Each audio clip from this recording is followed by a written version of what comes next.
لارەکانی هەفتەی پانزەی خولی پلەی عێراقی پێشمەرگەی سلێمانی کەوتە دایەکسانیەوە و لەگەڵ سامەڕای میوانی و ئەنجامەکەش لە ئاست چاوەڕوانی کارگێڕیانەکەدا نییە کە ئامانجیان سەرکەوتنە بۆ خولی نایب عێراق.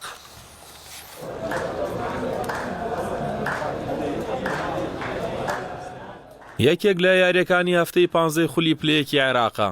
پێشمەرگەی سلێمانی بە بەرگی سپیەوە لە یاریگای فەرماندەیی میوانداری سامەڕای بەرگ سووری کرد.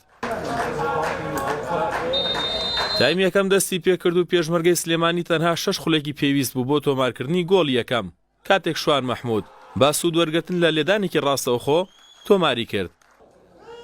هێرشەکانی پێشمەرگە بەردەوامی هەبوو.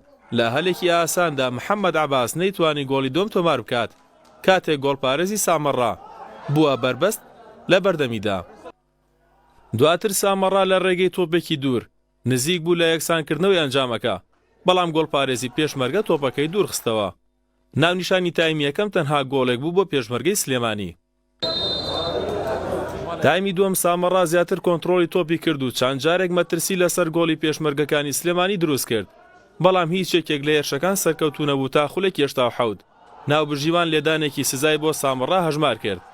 محەممەد سەلیم بە سەرکەوتوی گۆڵ یەکسانی سامەڕای تۆمار کردو، یاری بە یەکسانی و بە گۆڵێک بۆ هەردوولا کۆتایی هات. هەموو ئەم یاریانەی کە ماوەمانە هەشت یاری ماماوە هەر هەمووی وەکو نیهایی وایە بۆ ئێمە، یعنی بزە بە ساحەی خۆمان نابێ هیچ خاڵێ لە دەست بدەین. یعنی ئەمڕۆ ڕاستیەکەی خراپترین یاری پێشمەرگەی سلێمانی لەم ئیمساڵە ئەم یاریە بوو. یعنی یاری زۆر خراپمان کرد، موفق نەبووین، هەرچەندە گۆڵیشمان بۆ هاو گۆڵی زۆرمان بۆ هاو، بەسە بۆ ئێمە یارەکەمان حەسم کردایە. ڕاستەکەیم بەرامبەربوونە بۆ ئێمە زۆر خراپە، ینی ئەبێ لە یاریگەی خۆمانە هیچ خاڵێ لە دەست نەدەین. ئەم یارە زۆر ینی خاڵی لێمە زۆر شکاندەوە، ینی ناتوانین تاویزیکەینەوە بەڕاستی.